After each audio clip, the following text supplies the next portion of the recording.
अस्सलाम वालेकुम। पहले आप ये वीडियो देख लीजिए। जमात इस्लामी वाले हर हल्के में रात रोज़ा फाहमी कुरान सुन्नत क्लास करते हैं, वो भी इलेक्शन के अय्याम इस पर रोशनी डालें।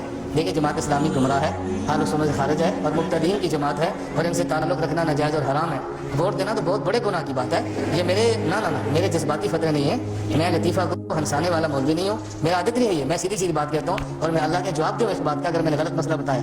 मदूदी ने तफ़हीमुल कुरान में बिस्मिल्लाह का माना गलत बयान किया है, पता है पूरे कुरान का माना कैसे वो ठीक करें। आप जाएँ ना, हमसे मत मसला समझें, आप मदूदियों से कहो जाकर तफ़हीमुल कुरान उठा के देखो, उसमें मदूदी बिस्मिल्लाहिर्रहमानिर्रहीम के माने पर कहता है एक लफ्ज़ मोहम्मद होता है जिसका अपना कोई माना नहीं होता, लेकिन किसी के माने में मुबालगा पैदा करने लफ्ज़ मोहम्मद लाते हैं। दो मिसालें दे, लंबा तिरंगा, कहते तिरंगा का अपना कोई माना नहीं है, लफ्ज़ लंबा के माना में मुबालगा पैदा करने तिरंगा लाए हैं। काला शाह, कहते शाह का कोई माना नहीं है, काला के माना में मुबालगा पैदा करने के लिए शाह लाए हैं। अर्रहमानिर्रहीम, अर्रहीम का कोई माना नहीं है, अर्रहमान में मुबालगा पैदा करने के लिए रहीम लाए हैं, जैसे शाह और तिरंगा है। ये फाहम कुरान है। बताओ गुमराह नहीं कहेंगे तो फिर क्या कहेंगे?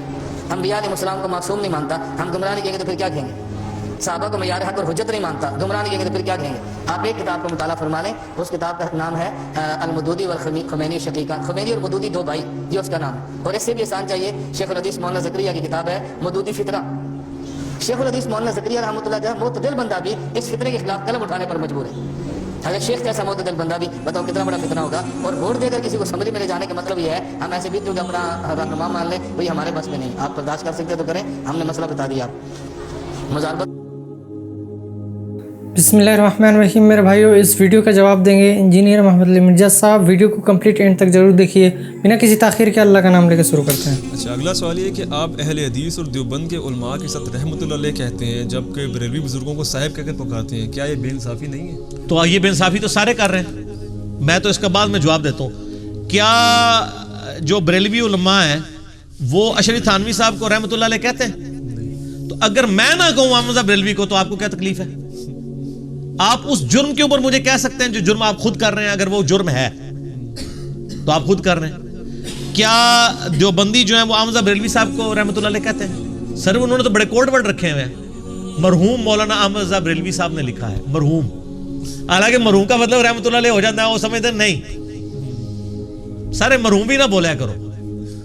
और साहिब से ज्यादा इज्जत वाला कोई लफ्ज हो सकता है? नबी इस्लाम के लिए लफ्ज इस्तेमाल हुआ है, वमा साहिबुकुम बिमजनून, तुम्हारे साहिब बहके नहीं है, मजनून नहीं है, पागल नहीं, नाउजुबिल्लाह। तो ये तो एक अप्रोप्रिएट वर्ड था, और मैं उन लोगों के बारे में भी इस्तेमाल कर रहा हूं जिनकी गुस्ताखाना इबारतें उनकी किताबों में मेरे तक पहुंची हैं, और उनके पिछले लोग आज तक उन किताबों का दिफा भी कर रहे हैं। उसके बावजूद मैं उनके नाम के साथ साहिब लगाता हूं, तो सर आप ये देखें कि मैं अपने दिल पे कितना बड़ा पत्थर रखता हूं, उसने जन का टोकरा रख के बात करता हूं। आप लोग तो नहीं ये कर रहे। क्या बरेलवी देवबंदी अहले हदीस आपस में एक दूसरे बुजुर्गों को रहमतुल्लाह अलैह कहते हैं? कभी नहीं कहते हैं। तो सर मुझे को गिला कर रहे हैं। बाकी रह गया कि मैं कुछ बुजुर्गों के साथ रहमहुल्लाह इसलिए कह देता हूं कि मुझे उनके बारे में अकीदे की अभी तक कोई ऐसी खराबी नहीं मिली जो नबी इस्लाम की गुस्ताखी या शिर्क के अंदर लाई करती हो। वंस जब भी मुझे नबी इस्लाम की गुस्ताखी किसी से साबित हो जाए या शिरकिया बात, मैं उसको रहमतुल्लाह अलैह कहना छोड़ देता हूं। मेरी पुरानी वीडियोस में आप देखेंगे मैं इब्न तैमिया को रहमहुल्लाह कहता था, जब उसके अकीदे की खराबियां मेरे सामने आई तो मैंने उसको रहमहुल्लाह कहना छोड़ दिया। ठीक हो गया? तो आप इस तरह करें, मेरा रहमतुल्लाह अलैह छुड़वाना है ना सर, तो उस जिसको मैं रहमतुल्लाह अलैह कह रहा हूं उसकी नबी इस्लाम की शान में कोई गुस्ताखी दिखा दे, या अल्लाह ताला के हवाले से कोई शिरकिया बात बता दे जो उसका अकीदा हो, छोड़ देंगे सर। जेड़े को 2-4 बच्चे ने वो भी खत्म हो जाएंगे। ये नहीं हो लगा कि मैं उनको बचाने की खातिर आपके बुजुर्गों को रहमतुल्लाह अलैह कहना शुरू कर दूं ना। ये तो सर कहानी खत्म। ठीक है, और ना छुड़वाना तो दसो मनु कि हाँ जी फलां ने ये किया है, तो आप इसको भी कहना छोड़ दें।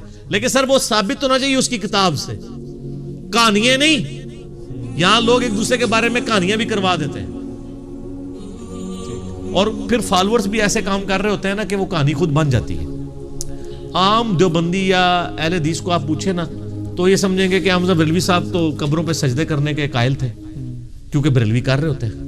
हालांकि अहमद बरेलवी साहब तो कब्र के आगे झुकने के भी कायल नहीं थे, सजदा तो बड़ी दूर की बात है।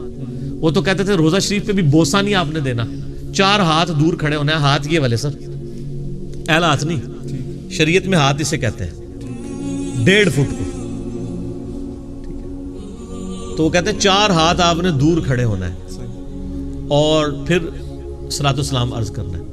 اگر پچھلوں نے کچھ کرنا شروع کر دیا ہے تو اس میں آپ صاحب بریلوی صاحب کا تو کوئی قصور نہیں ہے. ٹھیک ہو گیا. تو ہم تو مطلب جس کی جو پازیٹیو چیز ہے وہ پازیٹیو کہتے ہیں, جو نیگیٹو ہے وہ نیگیٹو کہتے ہیں. تو یہ رحمہ اللہ ہم کوئی تعصب کی بنا پہ نہیں کہہ رہے ہوتے ہیں. میں یعنی مولانا مودودی کو رحمہ اللہ کہتا ہوں تو یہ وہ شخصیت ہے جن کو ایون اہل حدیث بھی رحمۃ اللہ علیہ کہنے کے لیے تیار نہیں ہے. بریلوی دیوبندیاں دی تو ماج انہوں نے کھولی سی نا, ہاں, بلکہ لکھاں مجھیں کھول لی ہیں انہوں نے. کیونکہ مولانا مودودی رحمہ اللہ اگرچہ یعنی دیوبند سے ان کا بلٹ اپ تھا, لیکن انہوں نے دیوبندیوں کو دیوبندی نہیں رہنے دیا, تقلید کا بندھن توڑ دیا. یعنی تقلید وہ پٹا ہوتا ہے نا, پٹا کھول دیا, مج کھول لی نا. لاکھوں مجھے ان کا تو غصہ جینون ہے ان کے اوپر, یعنی بریکٹس میں. اہل حدیث کو کس بات کا غصہ ہے؟ وہ ان کو غصہ ہے کہ جو انہوں نے کچھ ان کے حوالے سے چیزیں ڈسکس کر لی. تو اس لیے اگر آپ ان سے کوئی گستاخی والی بات بتا دیں کہ انہوں نے نبی الاسلام کی شان میں گستاخی کی ہو, ایک تو وہ کہانیاں نا جو لکھی ہوئی ہوتی ہیں, جس طرح وہ کل پرسوں مجھے کوئی دکھا رہا تھا, دیوبند میں پرچہ نکلا مودودی صاحب کی تفسیر کی غلطیاں بتائیں, یہ کریں وہ کریں. سر یہ ساری کہانیاں آپ تفسیر خود پڑھیں. ایک بہت بڑی کہانی کرائی ہوئی ہے جی. مودودی صاحب قرآن پاک میں تفسیر تفہیم القرآن میں جگہ جگہ لکھتے ہیں میں کہتا ہوں, کہتے ہیں دیکھو جی یہ کہتے ہیں میں کہتا ہوں, پرانے بزرگوں کو نہیں مانتے. سر وہ 15-20 صفحوں کی بحث کرتے ہیں جہاں پہ فقہی اختلافات ہیں. اس میں وہ لکھتے ہیں اس میں امام مالک کی یہ رائے ہے, امام شافعی کی یہ رائے ہے, امام حنیفہ کی یہ رائے ہے, امام بخاری کی یہ رائے ہے, اور اہل تشیع کے ہاں یہ پایا جاتا ہے, اہل سنت کے ہاں یہ پایا جاتا ہے. کرتے کرتے کرتے کرتے اینڈ پہ وہ لکھتے ہیں میں یہ کہتا ہوں کہ اس مسئلے میں امام شافعی کی رائے مضبوط ہے. وہ یہ نہیں کہتے میں یہ کہتا ہوں کہ میری رائے, یہ نکالیں تفہیم القرآن سے. تو سر یہ تو آپ ہم سب کر رہے ہیں. اگر 5 باتیں 6 باتیں آپ کے سامنے آئیں اور 5 اور 6 بزرگوں سے آ رہی ہوں, ان میں سے آپ کسی ایک بزرگ کی بات کو کہیں یہ قرآن و حدیث کے زیادہ قریب ہے, تو اس میں وہ آپ یہ کہہ رہے ہوں گے کہ میں یہ کہتا ہوں. جس طرح میرے بھی ایک ویڈیو ریکارڈڈ ہے کہ میرے نزدیک عورت کو ہاتھ لگانے سے وضو نہیں ٹوٹتا, اس مسئلے میں امام حنیفہ کی رائے صحیح ہے, امام شافعی کی غلط ہے. کلپ چڑھا ہوا ہے. اور باقی کئی ایشوز کے اوپر میں امام حنیفہ کی رائے کو غلط مانتا ہوں, امام شافعی کی رائے کو صحیح مانتا ہوں. اس کا یہ مطلب نہیں کہ وہ میں اپنی رائے دے رہا ہوں, میں ان اماموں میں سے کسی ایک کی رائے کو بہتر سمجھ رہا ہوں. تو مودودی صاحب اینڈ پہ جب انالیسس کر کے کہتے ہیں میں یہ کہتا ہوں کہ اس مسئلے میں یہ رائے درست ہے, وہ نئی رائے لے آتے ہیں تو آپ نکالیں. اگر وہ پرانے بزرگوں کی راہ میں سے کرتے ہیں تو ان پرانوں کے میں آپ کو نظر نہیں آ رہے, جن کی بنیاد پہ وہ میں کر رہے ہیں, اور اس کا میں آپ کو نظر آ رہا ہے. یہ کہانیاں کراتے ہیں صرف جی, ان کو یہ پتہ نہیں ہے. مجھے تو کئی لوگ کہتے ہیں نا جی وہ جی مودودی صاحب نے تفہیم القرآن میں انبیاء کی گستاخی کر دی ہے. جی کدھر لکھی ہے؟ اے جی ہم نے سنا ہے مولانا صاحب سے, وہ جی دیوبندی مولانا نے بتایا. ان کو میں پھر ان کو بتاتا ہوں کہ بھی دیوبندیت تو پوری کی پوری احمد بریلوی صاحب نے 8 سے 100 سال پہلے فارغ کر دی ہوئی ہے گستاخ کہہ کے. تو دیوبندی تو خود گستاخ ڈکلیئر ہیں بریلویوں کے ہاں, ان کا کسی کو گستاخ کہنا تو کریڈیبل ہی نہیں جو خود گستاخ ہو. کیونکہ دیوبندی تو تھوڑے ہیں نا, بریلوی زیادہ ہیں. جب زیادہ کا امام کہہ دے کہ یہ تھوڑے والے گستاخ ہیں تو ان تھوڑے والوں کو اپنے سے تھوڑے والوں کو گستاخ کہنے کی اتھارٹی نہیں رہتی. سر یہ ٹھیکہ تو بریلویوں کے پاس ہے, ٹھیک ہے, اور یہ تھا, اب یہ کہیں اور ہے. کدھر ہے جو یہ کہتا ہے کہ نہ میں وابی نہ میں بابی, میں ہوں مسلم علمی کتاب. ٹھیک ہے, ہم سب کو اس ٹیسٹ کے اوپر پیش کریں گے جس کی جو گستاخی نکلے گی. مسئلہ 71B انڈیا اور پاکستان کے بزرگوں کی 19 گستاخانہ عبارات کا تحقیقی جائزہ, وہ آپ دیکھ لیں. ٹھیک ہوگا. تو میرے بھائی امید ہے کہ آپ کو یہ بات سمجھ میں آئی ہوگی اور ویڈیو پسند آئی ہوگی. اگر ویڈیو پسند آئی ہے تو لائک اور شیئر ضرور کیجیے, اور ہمیں سپورٹ کرنے کے لیے سبسکرائب ضرور کیجیے. ہمارا نیا چینل ہے ہدایت کا راستہ, اسے بھی سبسکرائب کر لیں. ملتے ہیں نیکسٹ ویڈیو میں انشاءاللہ. السلام علیکم ورحمۃ اللہ وبرکاتہ.